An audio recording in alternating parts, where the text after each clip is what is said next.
welcome to episode 19 of the Detours in Music podcast. I'm Laura Rupel, and today we have a great interview with Dr. Bryce Hayes, Associate Professor in Music Education and Associate Director of Choral Activities at James Madison University. Hope you enjoy it. My name is Bryce Hayes. I'm Associate Professor of Choral Music and Associate Director of Choral Activities at James Madison University. Can you talk about your start in music? Yeah, sure. My mom was given a Steinway piano from my father when I was going into the first grade. And so that was sort of the first step in suddenly there's this big expensive instrument in the living room, so you should take music lessons. Um, and I started playing piano and I immediately had a proclivity towards it and grew to like it a lot. A couple years later, I began to become involved in singing in choirs at church. And the music at church was a huge part of my life as an elementary school student. I remember the church I went to had the children were in worship for the first 10 minutes, and then they would be excused to go to Sunday school. Mm-hmm.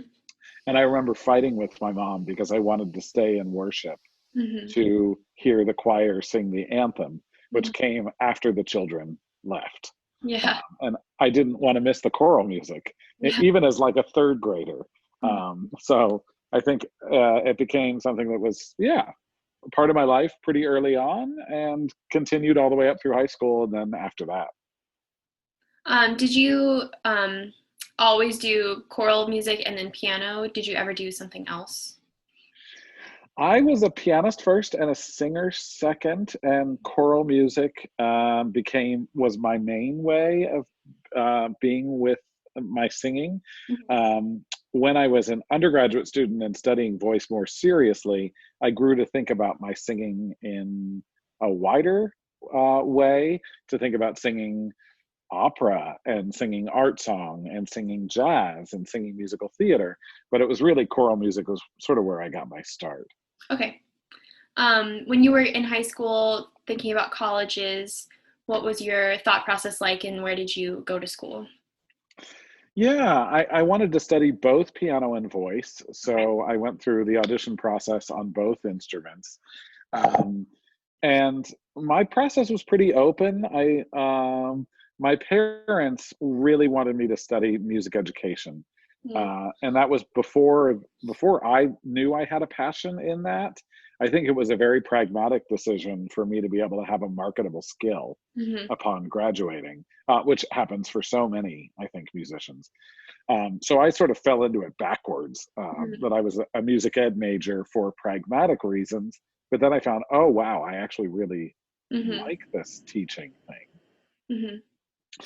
So I was applying to schools that had strong music education programs and had strong voice and piano programs, and I wanted to stay largely in the Northeast. I was raised in New Jersey. Excuse me. And the summer before my senior year of high school, I went to a choral music camp at Westminster Choir College. It's called Vocal Institute, and it still exists. And it was a huge influence on me for a number of reasons. But obviously choral music at a level I had never heard before. And I got a scholarship while I was at Vocal Institute if I enrolled and became a student the following year. So I sort of really felt like Westminster was where I wanted to be my home, almost even before my senior year began. But then I had to go through the whole process. That's awesome. Yeah. In your time there, what was going into potentially a master's degree or doctorate degree looking like? So I really found that I loved teaching when I was an undergraduate student. And so I wasn't thinking about grad school in my undergraduate years. I was really thinking about when I get out and teach and what level will I teach. And that's indeed what I did.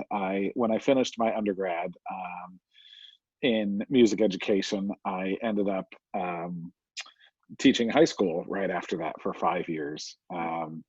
And it was only sort of in my fourth year of teaching high school when I started to think about, oh gosh, there's some stuff I don't know how to do. Okay. Um, and part of the reason I was able to have a successful high school choral program was because I was a strong pianist. Hmm. So I could sit behind the piano and get anybody to do anything I wanted them to, teach all the notes. Um, but I wasn't really developing whole, full musicianship in a way that, and I didn't even really know that that was a problem then. I see it now that it was a problem in my early teaching. Um, but really, what I was frustrated with was my inability to do anything with my hands, with my conducting gesture, to Okay. enact change. Because I would play everything at the piano, and then at the dress rehearsal or whatever, Mhm. when I would bring in the accompanist, I'd find, why can't I communicate what I want using my gesture? So Yeah. that was really what drove me to want to think about the next level of schooling. Did you get your master's in conducting? Yeah, my Okay. master's in conducting was from Temple University, and it was a very different place from Westminster Choir College, and that really drove me to there. I needed the other half of the world. Hmm. Westminster is a very heart-centered place. It's all about music and spirit and connection, and that's always been in my heart and soul. But I needed to go somewhere else that could kind of kick my butt in a Hmm. good way and make me a technically stronger musician. Hmm. And someplace that was all about the kind of nuts and bolts of just how to use a conducting gesture and how to, and Temple was really that. Wow. I can imagine you being a very great high school teacher. That would have been really I fun. I loved it, and I still stay in touch with a lot of my students who I taught. Mm. And I could go back into the high school classroom very, very easily. I love that work. I love students of that age. What really drove me to want to be at the collegiate level was wanting to work with pre-service teachers and Mm. wanting to work with helping to shape future music educators is something I became very passionate about. Mm-hmm. And to fill in that technical ability for them earlier than what you were, Yeah, maybe. Hmm. absolutely. And I grew to find that I was really fond of teaching conducting, which you don't really get to do so strongly at a high school level. Mm-hmm. Have you, I guess, growing up, ever thought of a second career path or a different career path? Yeah, absolutely. And this kind of goes to one of your future questions that's on the Mhm. list, which is the question about detours. Yeah. Um, I've always been, I mentioned how church music was important to me as a young child, and I've always been a church musician as an adult too. And there was a pivot point when I was teaching high school. I was also working at a rather large Presbyterian church as their director of music. Mm. And I got more involved in leading worship. We developed a second service at the church where I worked that was called Worship in a New Key, that was all about doing worship that was collaborative and had music from multiple genres, Mm. had African chant right next to Taizé, right next to bluegrass, right next to a Bach chorale. And Mm. we were really trying to weave together all this. And so I got really fascinated in how this way that music could touch people in a religious way, in this church way. So for a while, I considered going to seminary Mm. and going through a master's in divinity degree. I became what they call an inquirer through the Presbyterian Church, and I spent a weekend at Princeton Theological Seminary. And this was all at the same time that I was thinking, what do I do? Do I do a master's in music and conducting to learn more about that? Or Mhm. do I go down this other route? Um, and I came to the choice, obviously, to do the master's in music and not to go to seminary. But what I told myself at the time, and I still actually consider this to be true, is I didn't close that door. Yeah, I just definitely. I just didn't walk through it. Hmm. So that door exists, and you and I know each other through the church world. That's Hmm. something that I've continued to be passionate and involved in. Um, and who knows? there are lots of people who go to seminary in their 50s and their 60s. So I could be a late career seminary person. Who knows? And I mean, you're still leading worship and leading that connection through the music now. Yeah, absolutely. It will always be a part of my life, Mhm. even though it's not I haven't gone on to do that specific study. Mhm. And I know I would get a lot out of that. Mhm. And spiritually, I think I've evolved over the past decade or so, but it's still a huge part of my life. Yeah, that makes sense a lot. What's something you struggled with when you were in undergrad? And this can be specific to like a class that was hard or an overarching thing. Yeah, I think, and I see this mirrored in so many of my students now, I struggled a lot with choice. Mm. There was so much I wanted to do and so much that I tried to do.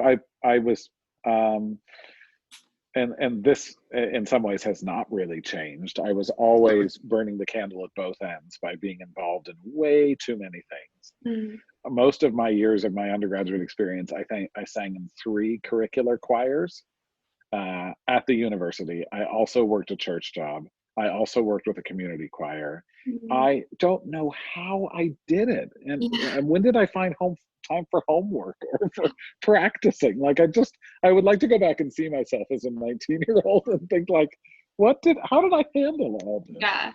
this? But I would always wanted to be involved in everything. And so I really struggled with how to choose and how to make selections that were better for the balance in my life.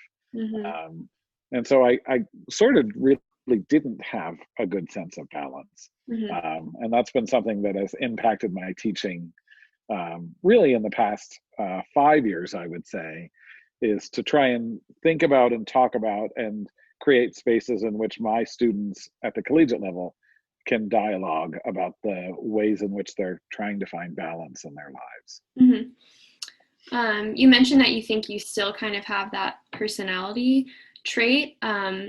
Some people will give advice to basically do absolutely everything and go for it. Other people will say, stick to one or two things. Do you think overall you have a specific thing that you usually say to people?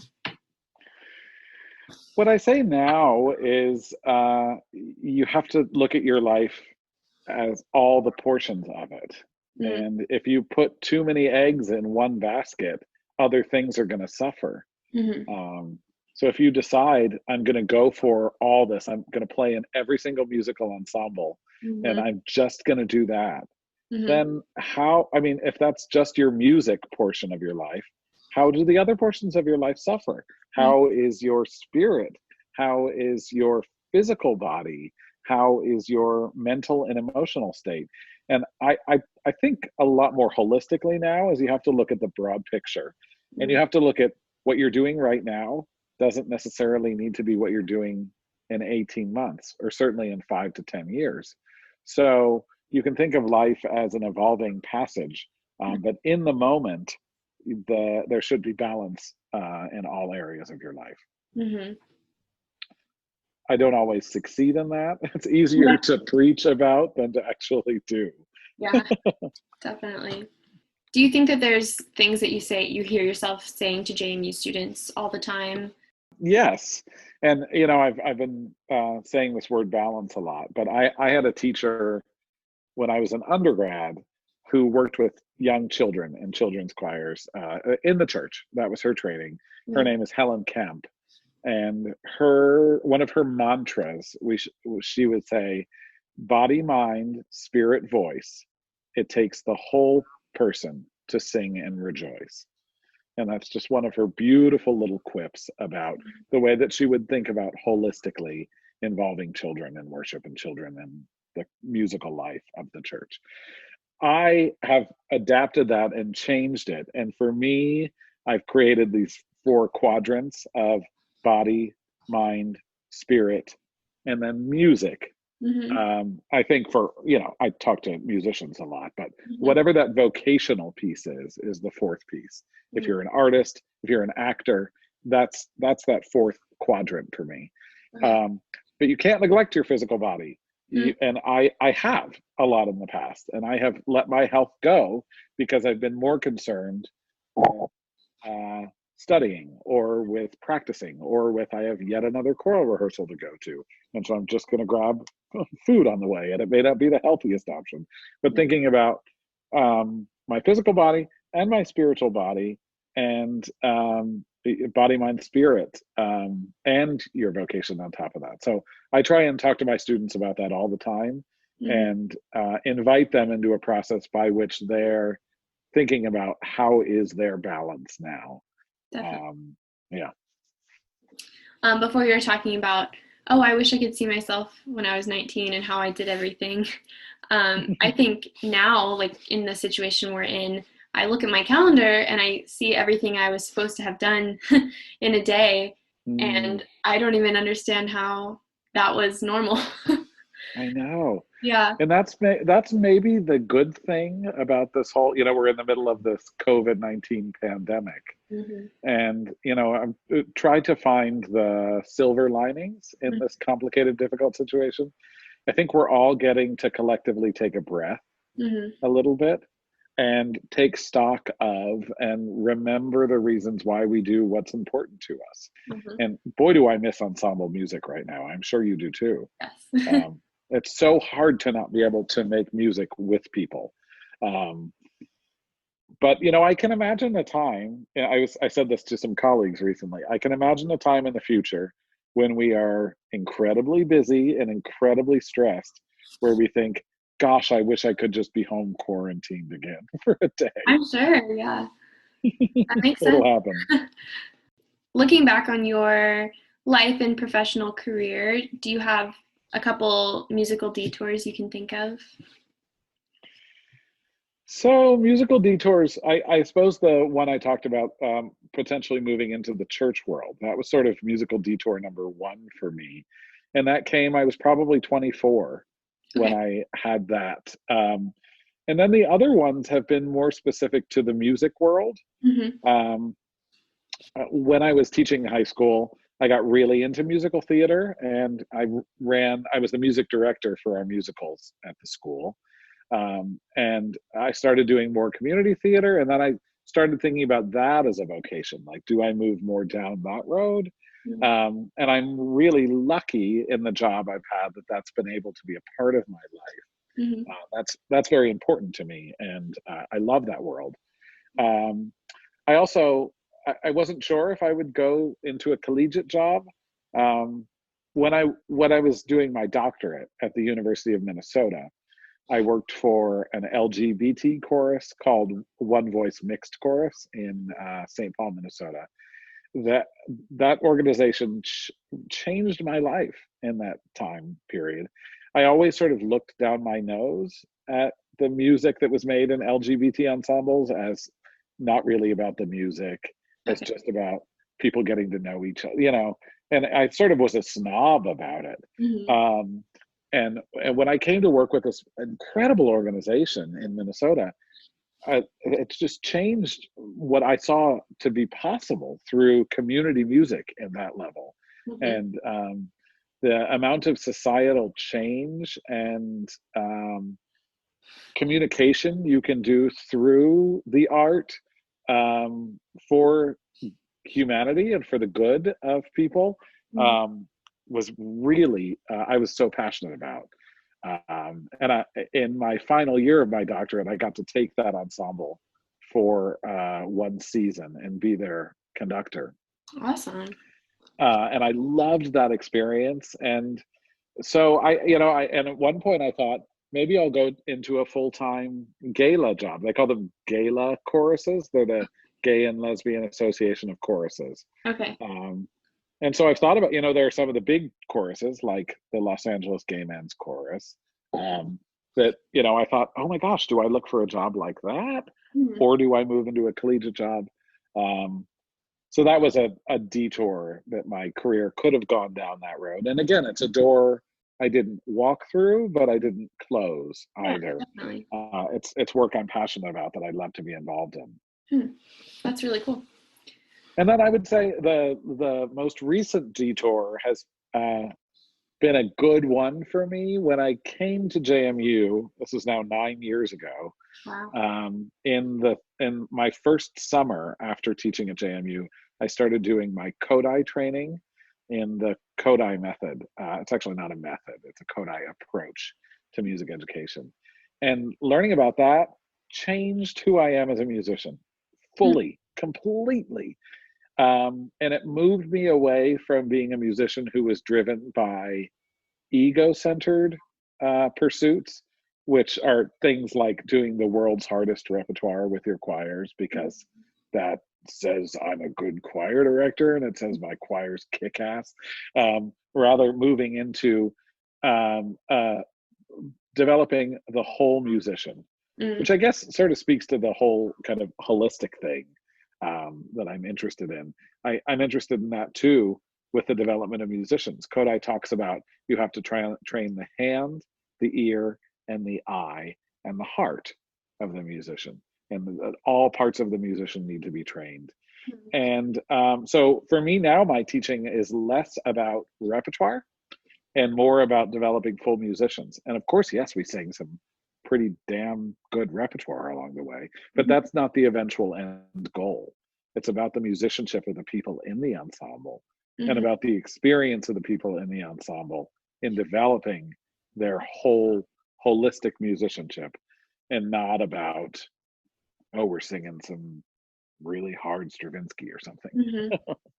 A question I have about Kodai, which could be just Googled, but is that teacher training mostly just for choir? No, it's not. Kodai has this reputation in America for being the way you teach elementary general music. Okay.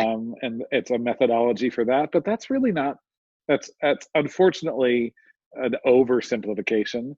Kodai was passionate at training musicians of all levels. Okay. And Kodai spent his career working at the music conservatory in Budapest. So he was training collegiate musicians in the conservatory who were playing the oboe and playing the piano and doing their upper level. So Kodai, it's all about developing the whole musician. So you could become a Kodai teacher who is a band teacher, or a Kodai teacher who's an orchestra teacher, or a Kodai choir director, or a Kodai community musician. I suppose you can take it and use it in many different ways. Okay. I guess that's why it's not specifically a methodology. It's more an approach to the overall music making. Okay, that makes sense. Yeah. In your life, were there any moments where you can pinpoint knowing things are changing? I guess for you in your high school job, wondering if you would go get your master's in two different things. But even as a teacher, as you're mentioning, the things that you notice around you shifting your mindset, maybe? Oh, wow. It's a very good question, and a very pertinent question to right now. I feel like we're in the midst of so much societal change right now. And yes, we are within this pandemic, but it's hard to know where we will land when this is all over and what the world will look like. So much is changing so quickly and so broadly. I heard a really interesting episode of the TED Radio Hour on NPR. Do you know that show? I've heard of it, yeah.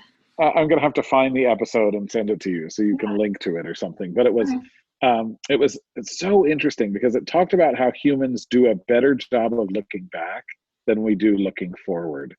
When we think about the ways in which our lives have changed over the past 3 years, humans basically always think that their lives have changed more in the past than their lives will change in the future.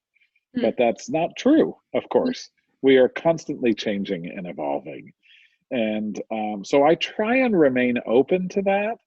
And I try and remain open to listening to the ways in which I'm being called and the Spirit is speaking to me to move me in new directions. A couple years ago, an opportunity came up for me to take on a community choir that's in Crozet, which is kind of far away. It's an hour over the mountain.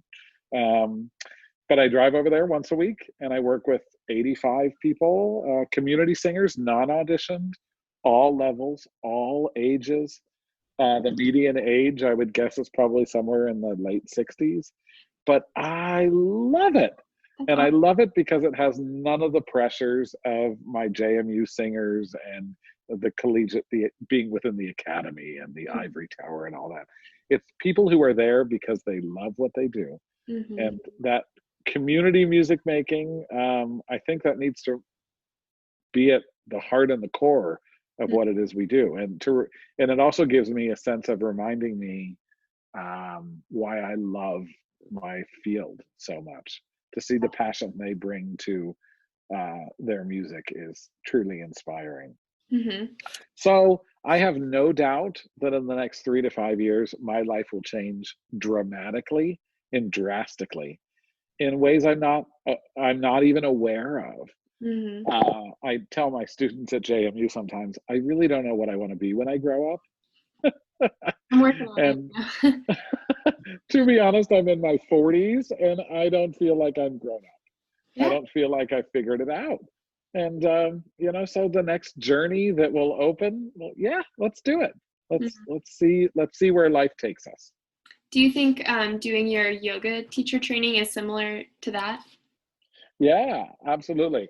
The yoga teacher training brought so much to me in terms of this idea of balance that I spoke about, and the idea of my physical body. Obviously, the asana practice is a physical practice, but it's also a deeply spiritual practice. And it also, I think yoga has taught me to be open to listening to myself and to the world around me, and open to the opportunities that will arise. I think you always need to have a 1 year, a 5 year, and a 10-year plan. And then you have to also have an openness that none of them will work out the way you want them to, in good and bad ways. Yes, definitely. Did you want to talk about any of the quotes? Oh, these are such good quotes, Laura. I love them all. The one I've landed on is the Robert Schumann quote, "To send light into the darkness of men's hearts. Such is the duty of the artist." I would probably amend it by saying, "To send light into the darkness of people's hearts.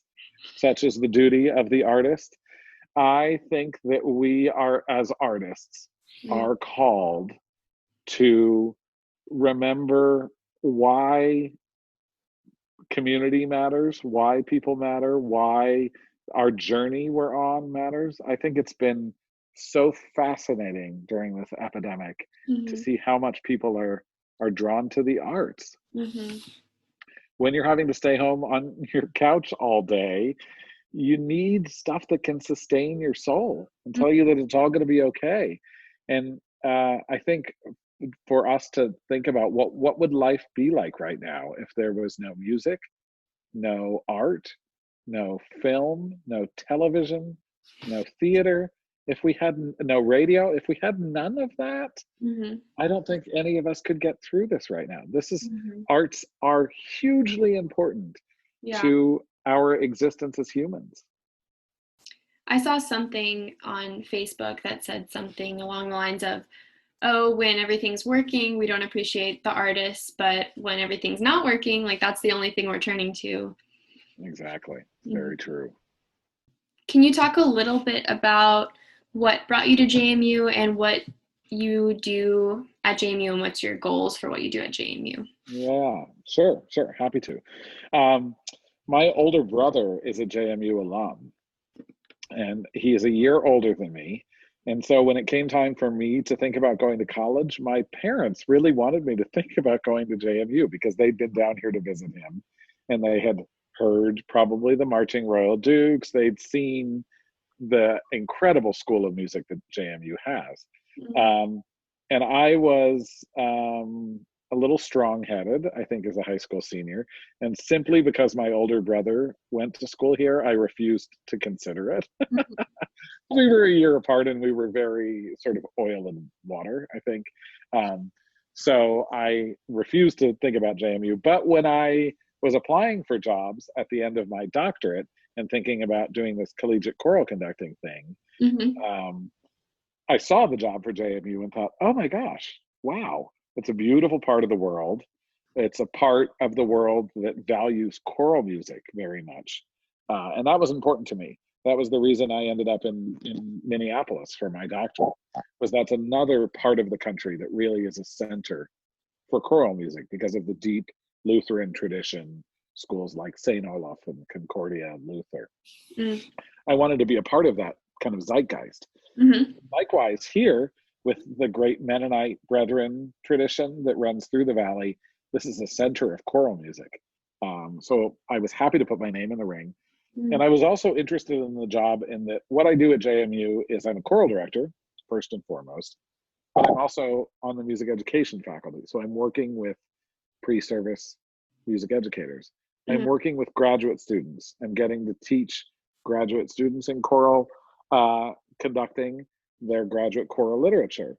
I get to work with the musicals. I get to work with the operas. All of these experiences fill who I am as a musician. Yeah. So it's ended up being a great place for me to teach. I'm passionate about the institution at large. I think JMU is a beautiful school. I think the School of Music is quite fantastic. I think we're in a period of, as a lot of things in society, I think a lot is going to change in the coming years, and it will be interesting to see where we go. And I'm happy to be a part of that. I'm happy to be the change, to quote a JMU phrase. I guess as we wrap up, if you have any final thoughts you wanted to mention. I just want to thank you for the work you're doing on this podcast. I think it's an enormous undertaking, asking all these questions and going out and examining the way other people have lived their lives and fulfilled their career is really fascinating. And we all benefit by the work you are doing. I hope so. Yeah. Yeah. Well, thanks so much, Laura. Yeah, thank you. It was great to talk to Dr. Hayes for this episode. And I don't know that he knows this, but one of my regrets at JMU, probably my only regret, is that I was never in one of his choirs, because in high school I was really active in choir and I always wanted to be in one of his groups at JMU, but it never worked out. So to Dr. Hayes, I really wish I had done that, but hopefully in the future, you never know what can happen. Thank you for listening, and I encourage you to check out our previous episodes on the YouTube channel, on my website, laurarupelobo.weebly.com, and Spotify and Apple Music podcast apps have a couple select episodes every month, but YouTube channel at Detours and Music Podcast is where you can hear them all. You can also connect with the podcast on the Instagram page, Detours and Music Podcast, and through the email, which is detoursandmusicpodcast@gmail.com. Thanks for listening, and hope you tune in to the next one.